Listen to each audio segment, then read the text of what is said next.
नाज़रीन, आज के इस स्पेशल शो में जो मेहमान हमारे साथ हैं उनसे हम ऐसी ऐसी बातें और उनकी यादें सुनेंगे कि आपकी ईद का लुत्फ दोबाला हो जाएगा। तो चलते हैं अजीजी की तरफ। जी अजीजी। बहुत शुक्रिया जनाब। और सबसे पहले तो अपने नाजरीन को, अपने देखने वालों को बहुत बहुत ईद मुबारक।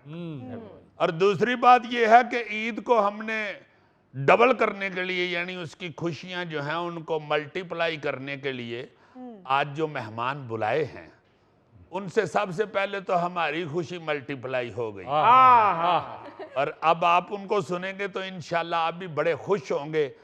हमारे स्टूडियो में हमारे साथ तशरीफ लाए हैं जनाब मोहतरम वसीम अब्बास साहब,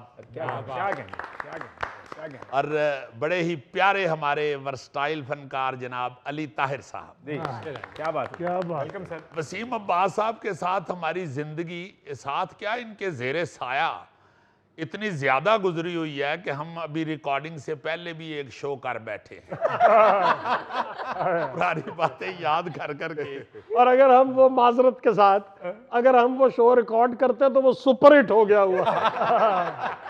फरीद साहब मतलब उस्ताद भी, क्या बात है। और इंतहाई बेहतरीन दोस्त। अच्छा, मैं ये देख रहा था कि जो आपने तस्करा किया कि शो से पहले, तो इस शो से पहले भी कहकों की एक बरसात थी, यानी ना रुकने वाले कहके थे जिसे हम सब एंजॉय कर रहे थे यहाँ। हाँ, मैं आपको ये बताना चाह रहा हूँ कि वसीम अब्बास साहब ने हमेशा ही, खास तौर पे मैं अपनी बात बता रहा हूँ कि मुझे थिएटर पे भी बहुत ज्यादा सपोर्ट किया और बहुत कुछ बताया।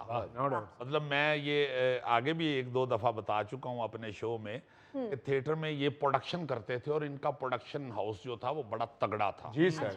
लाहौर का सबसे बड़ा प्रोडक्शन हाउस उस वक्त माना जाता था। पिक्चर मतलब नहीं जी, नहीं, थिएटर का। अच्छा, थिएटर का। वो तो अल्लाह ताला उनको जन्नतुल फिरदौस में जगह अता फरमाए। अनैस भट्टी साहब तो एक इमाम थे ना जी फिल्म इंडस्ट्री के। क्या बात, यहाँ थिएटर में भी वसीम साहब का अपना प्रोडक्शन हाउस बहुत बड़ा था जी।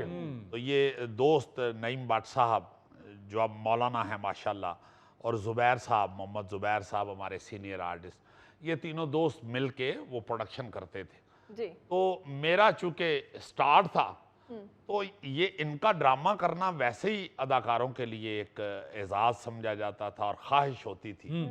तो मुझे खास तौर पे वसीम अब्बास साहब ने ये हर ड्रामे पे कहना कि ये पकड़ो स्क्रिप्ट, अच्छा, और ले जाओ, कल ओपनिंग है तो देख के आओ इसमें से तुम कौन सा रोल कर सकते हो। क्या बात है, वाह वाह वाह वाह खुदा।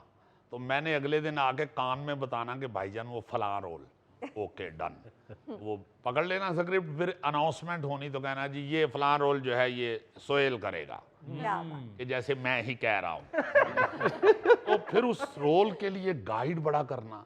और अली साहब टेलीविजन पे जो मेरा पहला सीरियल था फिशार स्टूडेंट लीडर का एक रोल था, तो उसमें भी भाईजान भी थे, वसीम साहब भी, तो इन्होंने उसमें भी बहुत गाइड किया। और हमेशा ही फिर हमने बेशुमार सीरियल किए जी। तो रेजा रेजा जैसा सीरियल भी हमारा इकट्ठा था, तो उसमें भी हम बाप बेटा बने हुए थे। मैं उसमें बाप बना हुआ था, मगर ऑफ कैमरा ये बाप का रोल अदा करता। अच्छा, आप बहुत सारे दिलचस्प वाकयात सुनाते रहते हैं वसीम अब्बास साहब के हवाले से, कोई दिलचस्प वाकया तो सुनाए जरा आज। मैं कहता हूँ जी बेशुमार वाकयात है, वो भी सुनाते रहेंगे। मैं बताना ये चाह रहा हूँ कि उमर शरीफ साहब को भी लाहौर में लाने वाले और इधर ला के उनसे ड्रामा करवाने वाले वसीम अब्बास। उमर साहब की अल्लाह ताला उनको जन्नतुल फिरदौस में जगह अता फरमाए। बहुत बड़े आदमी थे, बहुत बड़े कॉमेडियन हुए हैं वो एशिया के जी। तो वो किसी की सुनते ही नहीं थे, मगर इनके साथ उनकी दोस्ती ऐसी थी कि इन्होंने कहा कि भाई लाहौर मेरा ड्रामा करना है तो अच्छा, वो मान गए, वो आ गए। और इनकी दोनों की जो शरारतें होती हो बड़ी मजे की और सारी जिंदगी जो है ना जी वो इसी तरह गुजरी है। अल्लाह ताला की बड़ी रहमत आप पे होती है कि आपको सिखाने वाले आपके दोस्त बन जाए। क्या बात है।